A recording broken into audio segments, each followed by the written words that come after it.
You're listening to the Future Tech Podcast with Richard Jacobs. Future technologies such as artificial intelligence, stem cells, 3D printing, gene editing, Bitcoin, blockchain, the microbiome, quantum computing, virtual reality, and exploring space are much closer than you might think. In fact, many early versions of these technologies are in play right now, and the companies that are using these technologies are the focus of this podcast. My goal for you, the listener, is to learn from these podcasts. You may very well learn something that may change the course of your life for the better, steer you towards a new career, or give you insight into addressing a thorny medical problem. Remember, this podcast and its content is informational in nature only. No medical, tax, legal, financial, or psychological advice is being given. If you've enjoyed the podcast, please listen, subscribe, like, and tell your friends about it. Thank you.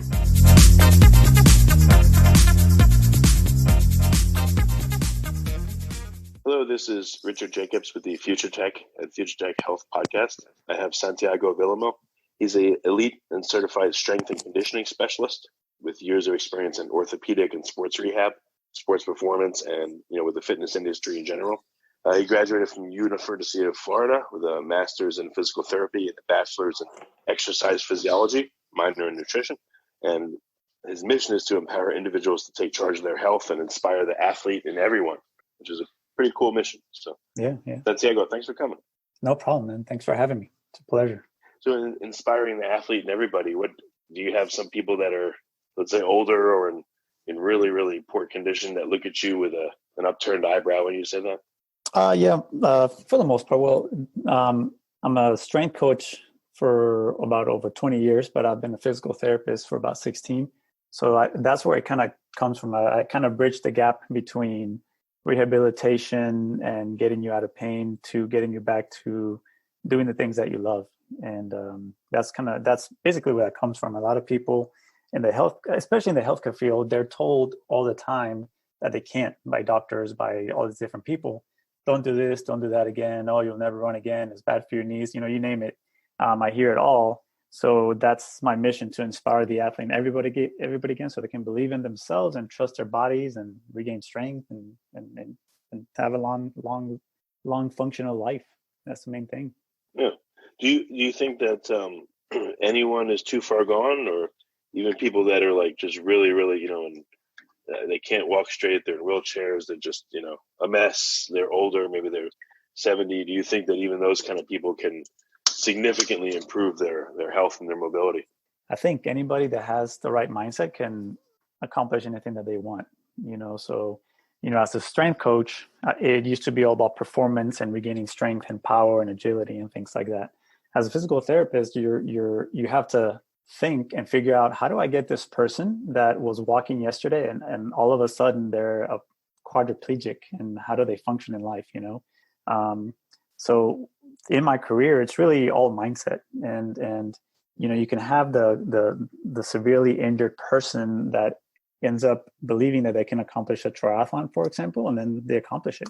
Or some of our wounded warriors that get body parts that get blown up, but they still accomplish amazing feats because their mindset is different than, let's say, the person that doesn't believe that they're going to get any better. Then basically that's what they get. They lose function, they get weaker, they get on medications, and then that's it. And then it's the beginning of the end, basically, right? They don't have a very,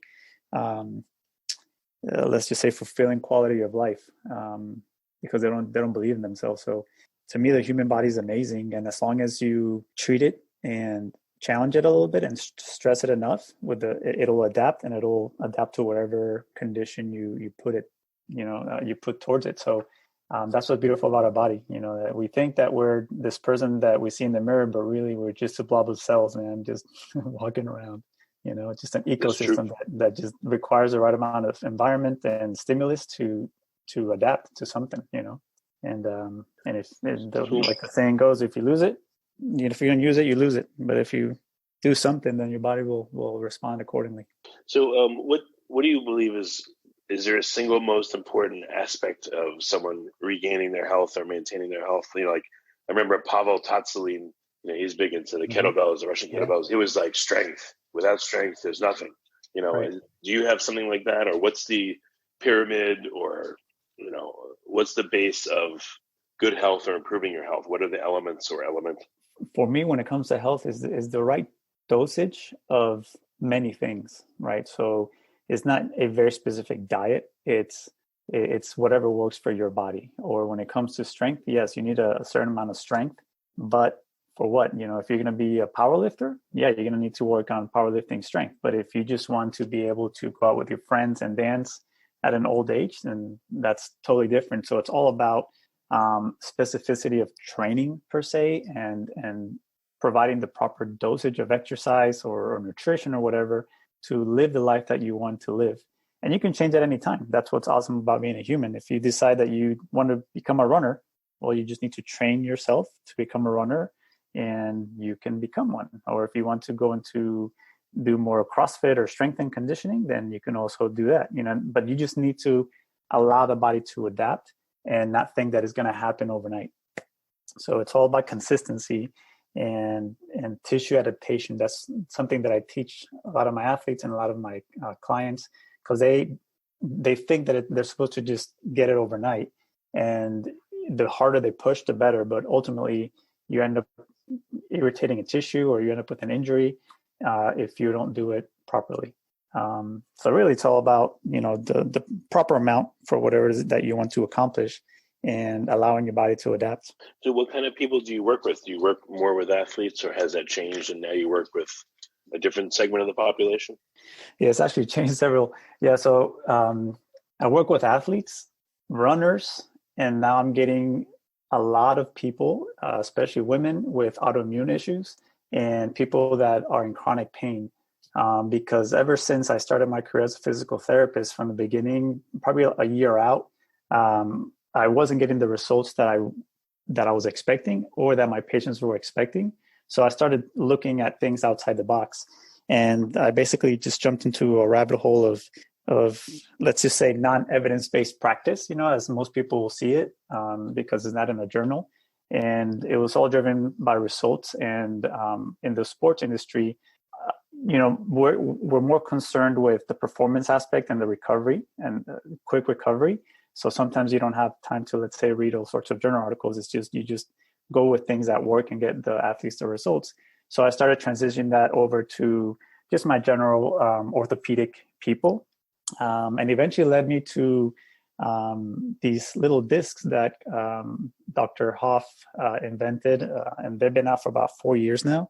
And it's like frequency medicine, and to me, it's the future of medicine, because it's how our nervous system actually functions and how it works. So I've gone from like helping optimize athletes to treating females that have autoimmune issues, or kids with autoimmune issues that nobody seems to be able to help unless it's with medicines.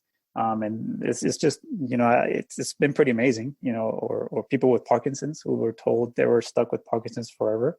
And just the other day, I had one of my clients tell me, she was like, I feel like a real person, you know. Yeah, I think we almost busted out crying, just because it was, you know, a simple little statement like that, but it's just amazing to be able to help people in that way. So right now, I help anybody really cool. Right now I just help anybody that comes through my doors or gets referred, or, you know, anything like that. So my scope is pretty broad right now because of going outside the box earlier in my career. So what are some of the important elements of, you know, let's say you haven't worked out in a while, years, maybe even decades, and you want to get started again. You know, it seems like a lot of people get started way too hard, way too fast, and then they hurt themselves and they just say, forget it, you know, or it's too hard and they give up. What are some of your first recommendations or things you do with, let's say, you know, again, you have a woman that maybe it's been a while and she's not feeling well, and, you know, how do you start her off? We a lot of education. So at first, it's just mindset, belief in themselves. When people are in an emotional state that they're not thinking clearly, or there's no belief, then it's difficult for them to even see the end goal. So at first, we just start with really simple tasks, you know, like getting up at a good time and drinking water, and then just going for a simple little pain-free walk, getting some sunshine in the morning, you know, just sun gaze, doing things like being grateful every morning and saying things you're grateful for. So just shifting the mind allows them to start believing that they can accomplish anything. So then comes like, let's say the interview, if somebody says, okay, I want to be able to do a 5K. So a lot of people are like, okay, let's do the couch potato to 5K in, 8 to 12 weeks. I'm more like, let's look at next year, because I want to make, especially if they have not been doing anything, like you said, and they've let themselves go. We really just start with very simple tasks, such as walking, or more being consistent with, let's say if they work at a desk, get up from your desk every 20 minutes. If you're watching TV during commercial breaks, give me 20 squats or 20 sit-to-stands, I call them, because they think of them a little bit differently. And then one, like you mentioned, Pavel, sometimes that something that I'm really big on is telling people that eventually they need to be able to get up from the floor efficiently and smoothly like a ninja, right? So that's the ultimate goal, with not any effort, without any grunting. So, I don't follow very specific principles, because to me, every human is completely different. Their movement background is different. Their nutrition's background is different. The way they perceive movement is different. So everybody's very individualized. So it's very difficult for me to kind of say these are my parameters, or just because I treat everybody individually. And that's why I get good results, because it's the ability to listen to the person and really hear them out and where they want to go with their health or their fitness, and giving them not what I think they need, but giving them what they believe they're going to be able to get. So it's like giving them the promise. Sure. Yeah. Instead of focusing so much on process, I keep them focused more on like the promise of, and they'll get there. Then they don't mind that. They stop comparing themselves to the CrossFitter but he just did 220 pounds, and I'm like, it doesn't matter. That's not you. You know what I mean? They've been doing that for 20 years. We just started. And let's just say they've never even played a sport, so it's like a totally different body. So that's the important thing, is seeking somebody out, like understanding that it's not, fitness isn't just go ahead and go, like you said, and go hard. It's finding somebody that will take the time to see where you're at and prep your body accordingly, so it can adapt without the fear of injury or irritating. Because a lot of people lose interest in fitness, one, because they try to do something that a friend told them to do, but they really don't like it, so they're not going to be compliant, or they do too much too soon, and then something hurts, and then they're like, oh yeah, this is hurting me, I'm not going to do it again. So then they go back to being unfit. So it's finding something simple at first. I follow the KISS principle: keep it simple, Santi. If it's a senior, I'll say keep it simple, senior. Right, I gotcha. What is there any guideline for someone's age? Therefore, it'll take this amount of time to get to a state where they can be functional. Or if someone hasn't worked out for 5 years on average, how long will it take them to get to a good state again? Like, is there any rules of thumb on how long it takes? What I usually go by is how they tell me they're feeling after we do certain things. So if they're like, oh, I had a lot of pain, we go into like, well, what type of pain? Because sometimes they've been in pain for a long time. Let's say it's somebody that gets in for chronic pain, and all they know is pain, or like somebody with fibromyalgia. So they have a different perception of pain. So as we get into movement, then it's more of like, okay, what kind of pain is it? Like muscle soreness? Because they might not know that to them, any sensation to them is just pain, and it's not good for them. But then we just break down what pain is really telling them. And then once they have an understanding, then they're fine, because then they understand, okay, after you did your exercise, or after you did your walking or whatever, I'm experiencing muscle soreness, and that's totally fine, right? Or if it's more of a stiffness than in their joint, so now they'll say, well, maybe you lifted too much, so maybe we need to back off. So it's really more of, I go with pain and how they're feeling. And then also when doing the workout together, I'm very particular in how their movement. So I have a keen eye in whether they're moving efficiently or they're compensating in some way. So I just back it off in some way, whether it's weight wise, or whether it's, if we're doing squats, how high they're getting the butt down, or if it's a pace with the runner, we just kind of move around those little parameters, so that way they feel good during the movement instead of feeling like they're being strained, especially in the beginning. Once, let's say 6 to 8 weeks is usually how long it takes a body to adapt to like a new regimen of fitness or health. Then at that point, you can start pushing it a little bit more. but the guidelines are still the same. Is it muscle soreness, or is it something's not right, or the physical therapist or the strength coach or whoever has to have a keen eye in how their movement is, and whether it's a strained and compensated movement or something that just flows. Whenever you watch any professional athletes or anything like that, you see them move and they just flow, right? Like, how the heck did they do that? Doesn't mean that the amateur can't do it, but they will be able to if they slowly, progress themselves. Well, even within professional athletes, I mean, what people don't see, and what I think happens is a lot of them like destroy their bodies. Absolutely. Performing at that level, and no one sees them broken and in pain themselves years later. Exactly. And so I think it gives people a really unrealistic idea of what's possible. Absolutely. And a lot of people compare themselves to that. They see something and they're like, oh, I want to be able to do that.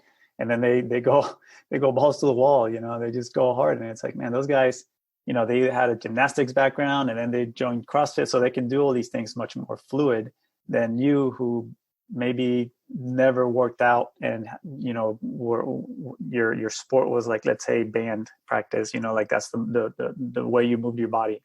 You never really played a sport. But then you're in your 30s and your 40s and you're like, man, I'm getting fat. I don't look how I'm looking. Let me get fit. And then they start, joining all these different gyms, or they go too hard. They'll look something up and they're like, I'm going to go with this. And at first it might feel good. But again, what I notice is that I get a lot of people coming in 6 to 8 weeks within their program, when you should be ramping up strength or pace or whatever it is, you're going to be increasing, because they started so fast, the body was adapting. Eventually it just ran out of way to compensate.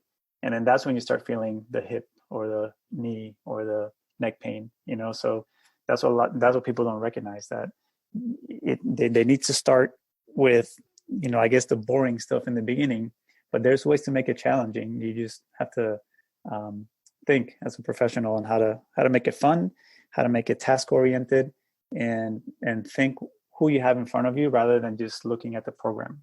So that I think a lot of people focus too much on the piece of paper, on the programming aspect of it, and trying to fit the person to the program rather than creating a program for the person as they go. Because sometimes stress can affect the way you move. You had an amazing workout the week before, then you got into a fight with your wife, and then you had a hard work week, and then you didn't eat right, and then you drank with your friends because you were traveling, then you got back and then you started to work out. Well, at that point your body has been under stress and you're trying to hit it hard again. Well, the tissue is going to be like, well, I'm not ready for this. You don't have the proper energy systems and things like that, and then the tissue breaks down. But you might not feel it right then and there, but that's where something began that you might feel 4 weeks later, right? As a little ache or sharp pain in your knee or something like that. Right, so there's a lot of factors that people have to take into consideration. Well, one important question I have is, and this is also for me too, how do you find not just your run-of-the-mill personal trainer that's like sitting there texting while you're doing their standard workout, and they're thinking like, oh, if my client's not sore, they're not going to want to use me again, and how do you find someone really good? How do you find your trainer? I mean, what do they even call it? They call the personal trainer. How do you find someone that knows about working out, and they know about personalization, and they care, and they know about the physical therapy aspect of it, and they care about your pain, and they're not just like some schlep that does like a standard program, Exactly. The key with that is, with anything, not just personal training or physical therapist or strength coach or a doctor, or like whenever I speak with any of my clients, they're paying the money. And yes, you might be thinking of that person as an expert that's going to help you, but you need to feel that they're listening to you. You need to have this gut feeling of like, they have the best interest, my best interest, not just, oh, how many sessions? A lot of times they're just trying to sell you on their sessions, or sell you on their plan of care, or sell you on all these things, on the testosterone injections, or they're trying to sell you on all these different things. Anything that promises quick fix, that's the number one red flag. When somebody's like, all right, in 6-week program, you're going to lose this weight and you're going to get this much strength. You may, but it might not be the healthiest way, so it will be results driven, not longevity, right? Or body driven. You might get a result short term, but then later on, you're not where you needed to be because all you did was just stress your body to get a result. So whenever you seek somebody out there, just make sure that you interview them. See what their philosophy is. Don't just sit there and listen to what they're telling you. They need to be doing a lot more of the listening. And that's, to me, is going to be the proper either healthcare professional or proper trainer, somebody that's going to be more in tune with best interest for your health, right? It's somebody that's truly listening rather than somebody that's just moving their mouth about how good they are or how many credentials they have or, everything like that, and if you just take that as a red flag, somebody that's not letting you talk or not listening to what you're trying to tell them, then move on from that person, because there are people out there that are willing to listen and take the time and do a program specifically for you, rather than the cookie cutter, quick loss program, or strength gains program. That's biggest. Are there certifications that would give you an idea that it's maybe more likely that someone will be able to help you? I mean, are they called different things? They are, yeah. So let's say in the personal training world, physical therapist or doc, obviously that you got to go to school. Right now, all kids graduating now are doctors or physical therapists. So they've been in school for, they've been training for this for about 7 years, right, or 8 years. But you also want to, just like with trainers or doctors, there's different types. So if you have a personal trainer who only treats athletes and they're always at a high level, let's say program, right, or programming, and then you're like in your 60s and you just want to get into shape, they might not have that much experience with working with a 6-year-old. They're going to try to modify things, but they'll throw all sorts of high level things at you because that's all they know. So that's one thing. But when it comes to certifications, the CSCS, what I have, or you have to have a bachelor's, whereas most other ones there's so many out there. You can go to a weekend course and say you're certified, or same thing with CrossFit. Like CrossFit, you go to a weekend and then you become a level 1 coach, and it doesn't mean that you have that knowledge. Just you have to be really careful with interviewing them and find out from them what it is that they like doing, number one, and how they can help you, number two. Not so much the certifications, but there's so many out there. But I would just go with the National Strength and Conditioning Association, which they need a bachelor's. Obviously, I'm biased as both, right? I'm strength and conditioning, but also a physical therapist. But I always tell anybody to go to a physical therapist that understands movement. You can go to a physical therapist that only does like neurological stuff for pediatrics, so they're not going to be the best one. So go to somebody that has a background in training, or has done athletics before, or has done some form of fitness, in order to help you with your fitness goals. But also find a physical therapist that understands movement. We are the movement experts, so I always say go see a PT first, so that way they can then help guide you with where to go. Because to me, a lot of people trust their doctors or their trainers or massage therapists, and there's some that know a lot, but when it comes to the training, I'll say that it's like going to your general practitioner for brain surgery. Makes sense? But people don't think of that when it comes to fitness or movement. We're all put in the same umbrella. Makes sense? But really, know what your goals are as far as fitness, and then try to seek somebody out that's going to listen to you, not try to sell you something.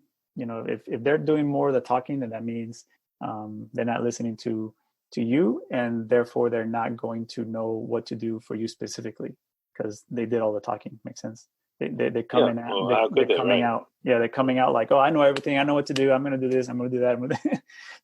And maybe you just wanted to learn to square dance. I don't know. Okay, well, makes sense.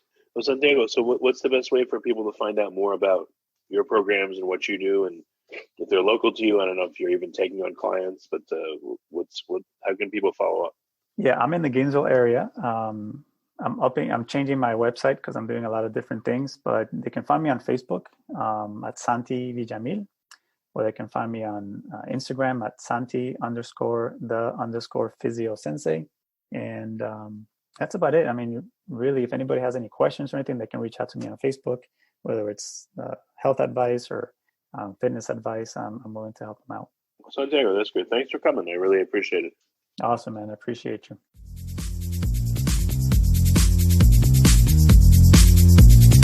You're listening to the Future Tech Podcast with Richard Jacobs.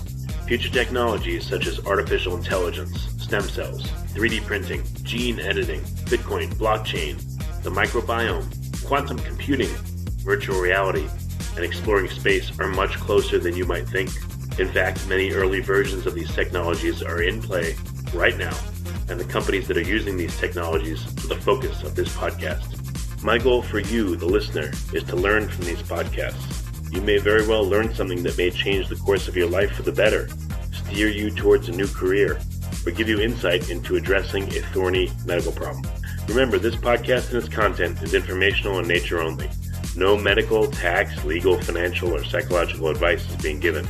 If you enjoyed the podcast, please listen, subscribe, like, and tell your friends about it. Thank you.